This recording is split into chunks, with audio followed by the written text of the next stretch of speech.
Hi everyone, nice to see you all here. So essentially, as Nina said, I will start with a brief presentation about who we are as Puro, the CDR ecosystem as a whole. Then Chris will talk about Undo, and then we will have a conversation, fluid conversation about our partnership and as well as the CDR ecosystem as a whole. So to start, essentially, who are we at Puro.earth? We are the world leading crediting platform for engineered carbon removals, okay, and exclusively working in CDR methods that have a minimum permanence of 100 years. Okay, we are an ICROA endorsed standard, which obviously for many of you is a requirement to procure credits that are endorsed by ICROA. We have a worldwide presence of our projects. We have 98 facilities onboarded with us as we speak across the globe in 17 countries. And as of today, 250,000 tons of CO2 of net removals have been retired from our registry. Obviously, we're very proud of being the leading platform and the pioneers. But again, being completely frank with all of you, this is just a tap in the back. And that's the reason why we're here, because our goal is to scale up the market and really build the infrastructure that we need to reach our climate goals. So what is Puro.earth's position in the carbon market value chain, right? Some of you might have heard about CDR, some of you haven't, but essentially as well, there are a lot of players here in the whole ecosystem, and we are here present in 3 different stages. As you can see, we have project developers, suppliers or projects such as Undo, then standards verification, registries, matchmaking, as well as reseller brokers, and then end users. And we are present in 3 parts of this puzzle, right? Once we are the standard, right? Our standard is based on methodologies developed and updated by our own in-house science team, concurrently with our independent scientific advisory board, who gives the seal of approval for these methodologies. All the methodologies as well are built based on the principle of overseeing and forecasting as well what a eventual, let's say, EU regulation or even a global regulation in terms of the carbon markets could look like, whether it's the integration, let's say, in the future between ETS and the VCM in the European landscape, or other kinds of governance that might emerge. Based on that as well, the projects are verified by third-party auditors that are trained on our methodologies. So we take a hands-off in that sense, not to have any involvement in the outcome of said audit. And then we have our registry. So we have the registry and we are the issuance body, okay?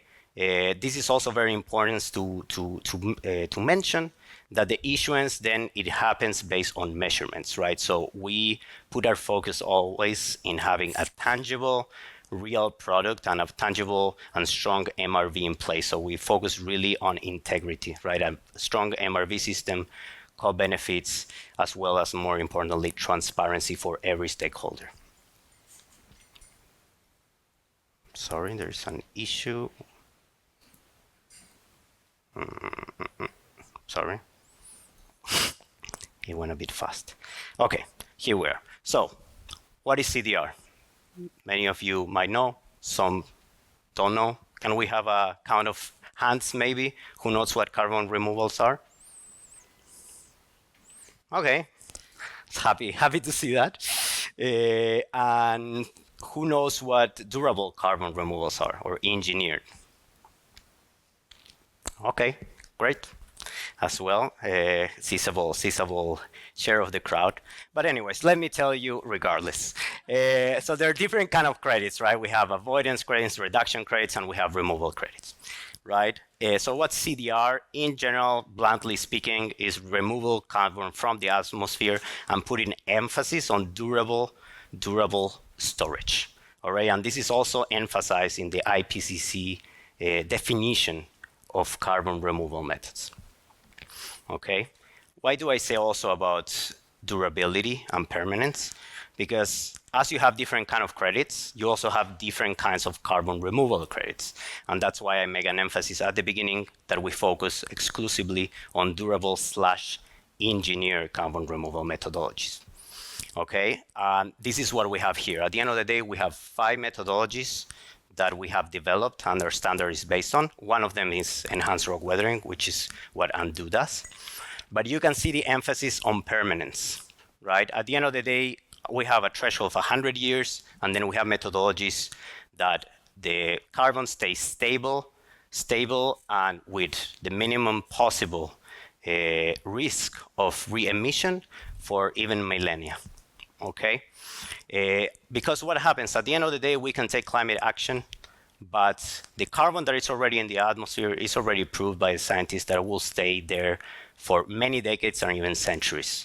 So even if we remove a ton of carbon, at the end of the day, the climate impact that we'll have, it's very much embedded with the permanence of that storage. So at the end of the day, we want to remove carbon in a durable way, as well as having the minimum risk of reversal at the end of the day. When you have carbon that has been mineralized and sequestered, you know that that carbon will stay as a carbon sink for that period, right? Obviously, I don't have a magic wand and I cannot securely say it will never be re-emitted. That's impossible to say, but what we do as a serious body is to create all the safeguards and mechanisms to minimize that risk close to zero as we can. Now, another question for you. We heard about this already in several of the talks, so I guess we're going to have a fair share of hands, but which of you here, your companies, have SBTi targets? Okay, interesting.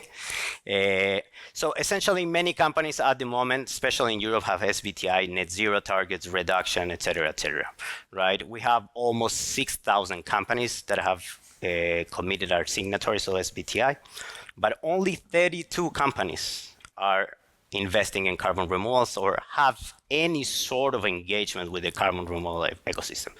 But I will tell you the bad news. We need to act now. Okay, many companies believe that only from 2030 we can start talking about carbon removals, maybe starting to implement in a very low share of our portfolio. But if we really want to scale up the market, because currently, and Chris will talk about this at length, we have a supply constrained market. So then when every company comes looking for durable CDR in 2030 and onwards, there will not be any supply there because we need to create that infrastructure, a robust infrastructure, to be able to create that supply. Right, so again, we're not saying the companies need to shift dramatically everything to durable CDR, but start now implementing it into your portfolio so that will create, at the end of the day, the infrastructure for that scalability. Now, again, we need obviously to reach net zero, right? The bad news now, as so many of us know, we're in a terrible trajectory. But all the commitment right now, we are supposed to reach with more than 60% likelihood a 2.7 degree scenario by the end of the century. Okay, obviously, and we are big proponents, the main emphasis here is to reduce, right? Reduce and abate greenhouse gases. But at the end of the day, there are residual emissions that at the moment, we don't have the technologies at hand to eliminate. So those are the ones that need to be removed. Okay, we need, and according to the IPCC, to remove gigatons of carbon each year. And to reach net zero, we will need to remove between 5 and 10 gigatons of carbon each year. So at the end of the day, we need to create the ecosystem that can deliver that durable removal at an industrial scale. And that happens from today. Thank you. Please, Chris. Awesome. Thank you very much. Hi, guys. I'm Chris. As Nina said at the start, I'm head of partnerships at Undo, and we are a project developer focused on enhanced rock weathering. A bit of a run through what we're going to look at. So, I'm going to give a quick overview of Undo and what we've done to date, and then to kind of build on what Matias has been saying and what we've heard from a lot of presentations today. There's a real increase in demand for carbon removal. People are setting net zero targets, whether that's 2030, 2040, and those targets are are fast around the corner. So we're going to talk a little bit about what we're seeing and what a lot of our partners here are seeing. People like Calerius in this space, Caesar who are here, they're building portfolios for people where that demand is really increasing. And then we're going to take you through Undo's operations in some simple steps, hopefully bring enhanced rock weathering to life, and then a couple of slides on the science. We're not going to deep dive into the science. We can always bore you on that a little bit later, and we've got our head of carbon, Simon, at the back. So if you want to find him later and deep dive into the scientific calculations, we can do that as well. And then we've got a bit of an example at the end, taking you through one of our projects in Canada, the real kind of scale that we've got just around the corner. So yeah, just a quick overview of Undo. We're a global project developer. We're based in the UK. We've been developing projects in Scotland for the last kind of 2.5 years. We're also launching projects in Australia, in Canada. We're looking in Kenya to develop projects as well. So we're growing quickly and growing in partnership with the guys at Puro. Yeah, as I said, focused on enhanced rock weathering, and we'll get onto what that means in a minute. We work with Stripe. We were part of Microsoft's first carbon removal portfolio or purchase for enhanced rock weathering.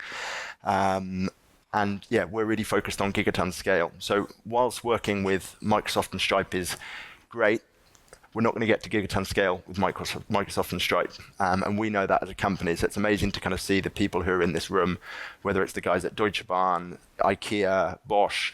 It's you guys as big companies who are going to catalyze this market to get us anywhere close to gigaton scale, because Microsoft and Stripe, they'll stop buying.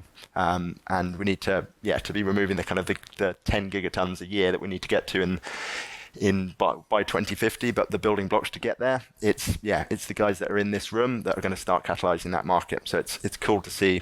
There's a lot of climate events which are a bit of a bubble, and you're speaking to the same people all the time, like, oh, Microsoft are up on stage, brilliant, let's pat ourselves on the back. But by having these conversations where it's a broader audience is really important. So as I touched on, there is an increasing demand gradually that we're seeing for carbon removal. So we're starting to see portfolios being built and being put online, RFPs coming out for, we suddenly want 50,000 tonnes a year or 8,000 tonnes a year of carbon removal up to 2030.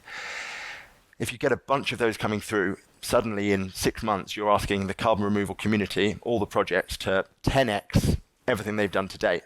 So what we're seeing is that the demand is quickly outstripping supply. And as we get close to 2030, more people are going to be setting these targets. Like we saw with Carbon Trust, 500 companies have now set net zero or 1.5 targets, and that's just in the dark region. If you look at that globally, the demand for carbon removal is going to go that way. So you're either going to be left with one of two things. You're going to see the price of carbon removal that's available skyrocket, or you're just going to see nothing. So people who've got 2030 targets will suddenly be saying, oh, we'll go for 2035, and we'll keep pushing it backwards. So the way to counter that is by supporting projects early. Then, okay, let's take a step back. Undo enhanced rock weathering. Has anyone heard of enhanced rock weathering before about 7 or 8 minutes ago? Cool, a few hands. Puro hands don't count, but good to see a few other hands coming through. So I'll talk you through the operations and how we roll out projects first, and then we'll have a look at the science. So put it simply, we take silicate rocks, which are abundant across the planet. They're often byproducts from quarrying and mining, so we've got them in their existing state. And here is one of our guys. He's actually only about 5'8", so it looks a bigger pile than it is, but it's a big pile of rock that we've got out there in Canada. So we test rocks like basalt. We test wollastonite to make sure we know the mineralogy of these rocks. We know if they've got anything that's damaging in their kind of heavy metals. That's where we start. So we're looking globally at different rock supplies. Then we make sure they're tested through ISO labs, so X-ray diffraction, to understand what's the mineralogical makeup of this rock, how quickly is it going to weather, how quickly will the carbon be removed, and is there anything in there that could damage the land if we're spreading it on the soil. And then once we've got great rock, we start to build farming networks. So we're always looking to spread the basalt rock or the wollastonite rock in the close proximity to any of the quarry sites. And we're finding tens or hundreds of thousands of tons of rock, which we can then spread on farmland. So this is a really key part, is building these agricultural networks. Farmers are key to our operations. There's a lot of agronomic benefits that farmers can see. And in the UK, we're having farmers come back to us and say, whilst they weren't responding to our emails previously, their mate next door said, yeah, this is good. They're doing what they're saying they're doing. We're seeing an improvement on kind of grass health or crop health, and now we're opening up these new agricultural partnerships, and that's the same in Australia, in Canada, and in the UK, everywhere that we're working. So these guys spread it using their own machinery. At low time, after the harvest, they're just spreading it on their land. It's a really fine particle size, so it's like a black dust or a white dust in this example in Canada. So it's just left, it settles on the farmland, and they can carry on with their same farming procedures as if nothing had happened. So they're spreading it on there. And a critical part is that we're tracking this end-to-end data. So all of our tractors are fitted with GPS technology, so we can understand exactly how much of what type of rock has been spread, who spread it, where is it spread, what time is it spread. So this data is being collected end-to-end so that we can know our life cycle analysis, because it's critical to know if you're removing 10 tons of carbon, but you've wasted 12 tons of carbon through emissions, you need to know those calculations. So we're calculating all those emissions end-to-end from the quarry all the way to the field, the reverse journey of that quarry back to wherever it's going. So that is all tracked. And we actually work out around 95% efficiency on average from our operations. So we'll then deduct that at the point of verification. So we remove 100 tons, take 5 tons off, and then we'll verify those 95 tons that can then be Puro certified and sold. And then, yeah, the magic happens when it rains. So getting onto a bit more of the science. So rainwater reacts with CO2 in the atmosphere, so it turns rainwater when it hits the ground into weak carbonic acid. So there's CO2 in that rainwater. And what would normally happen is that rain would fall on the ground and then it would evaporate back up with the CO2. So you've got the carbon cycle, it's quickly being taken back into the atmosphere. But once you spread silicate rocks on the ground, you get a reaction when that rainwater reacts with the silicate rocks, essentially dissolves it gradually over time. So there, two things happen. You've either got, you can't really see some of the circles down here, but you've got magnesium and calcium are released into the soil, and these are great things for farmers. So you're starting to have crop benefits, soil benefits, but you've also got the CO2 is locked up as a solid bicarbonate. So that's the carbon removal part of this process. And then that's locked up, it moves through the soil systems, into the water systems, and settles at the bottom of the ocean as a solid bicarbonate, and was converted into things like shells and the kind of life at the bottom of the ocean, where it sits for, it's kind of 10,000 years is basically the base scientifically, but whether it's 5,000 years or 10,000 years, it's locked up for a long time over geological time frames. So if you then repeat this over and again, we spread every 2 years on farmland, you're suddenly removing a lot of carbon permanently. And just as a kind of a quick summary slide of the key buyer values that we're often seeing from buyers when they come to us. So we tick the permanence box, so you're locking up carbon for 10,000 years. And this is in line with engineered solutions. So what you'll typically see, you'll see nature-based solutions and engineered solutions. Nature-based will be tree planting, soil organic carbon, and then engineered solutions, you might have direct air capture and biochar. We kind of sit in the middle, which is tricky sometimes when you're responding to an RFP where they want either nature-based or engineered, but we like to see it's kind of like a blended approach, and we're trying to convince people to put another tick box on their RFPs. But yeah, the permanence is in line with what you might see for direct air capture, and over and above what you'll see for biochar. Scale as well. So often when we talk to people, they think, oh, this is a cool little project that you can do. There are hundreds of millions of tons of this kind of rock available globally right now, sitting there in big stockpiles. It's already been taken out of the land because of mining practices.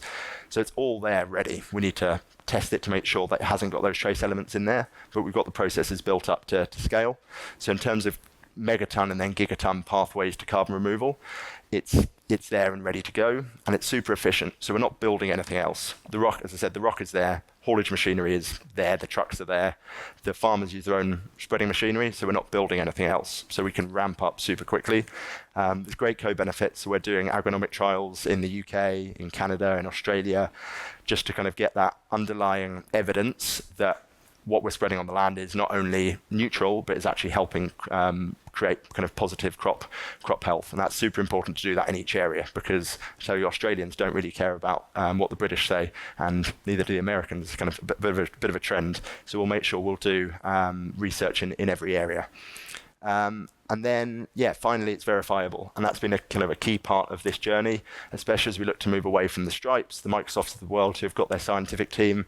And those guys don't need a pure ICRO stamp. But when we get onto the mass audience of people who are starting to set their net zero targets, it's super important that we've got the kind of the ICRO stamp, the verifiability of Puro setting that standard. It's been super important for us. And one thing that I missed off here is that this is a really powerful in-setting play as well. So we're starting to see companies with huge supply chains who have got land saying, cool, how can I cut out the carbon credit purchasing, but how can I start using this as part of our in-setting, our own footprinting up the supply chain?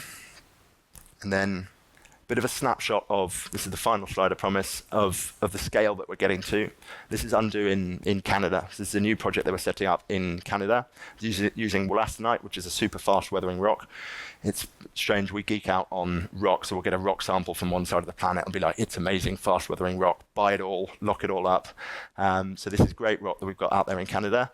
This one partner out there has got 17 million tons of this rock ready to use. We've got the agricultural networks out there to start spreading that every single year. We've got the operations in place. The operations that we're starting next year are going to lock up around 48,000 tons between now and 2030. And beyond that, I think it'll be around 55,000 tons in total.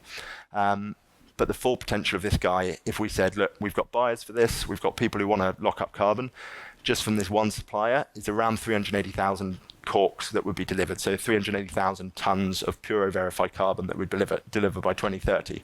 So really big scale. And we're looking at year one, it's at $198 per ton. So we're far away from the kind of the engineered kind of prices. We've got some buyers who are kind of looking at it, and $198 a ton to lock in those kind of operations is really what we're seeing as a kind of a competitive price per ton for people who are looking and taking these things seriously. It's expensive for people who have nature-based or offsets as your kind of starting point, but once you start looking at the other space, it's a competitive price. And then that's just one project. So you multiply that, we've got teams out there in Australia looking at huge amounts of rock. So yeah, the potential to then replicate this in other regions is pretty huge. I mean, it's a long way to go to get to gigaton scale, but if we take the right steps over the next few years, hopefully with, like we're seeing in the US with the IRA out there, we'll really kind of start to catalyze this market. So yeah, that is what we're up to at Undo, and I think we've got a few questions, not scripted questions, I promise. No. Actually, you see hands off. Can you hear? Okay, now I see a return. So it's not coincidence that we want to have this conversation and share the podium with Chris and Undo, because it's essentially a very paradigmatic example of the kind of projects that we want to work with, that we work with, right? At the end of the day, that's why I emphasize the pat in the back, right? These are the numbers that we need for climate action. And essentially, I want to touch very briefly. I know, Nina, we have only 6 minutes, so we'll just scratch the questions in. So one, we're talking about this, right? Buyers securing first option and subsequent volume. So we are aware of that, obviously, we both spoke about the supply constraint, right? So what's the real value and the importance of having, offtake agreements, so like long-term commitments, rather than, I don't know, Bosch, no pressure, coming and say, hey, Chris, we want to buy and procure, 200,000 tons today? Well, this stuff takes time to remove carbon from the atmosphere. So if you come to us in 10 years' time asking for stuff that's already removed from the atmosphere, there won't be any, because the stuff we're giving to people in 10 years' time is what we're committing to now.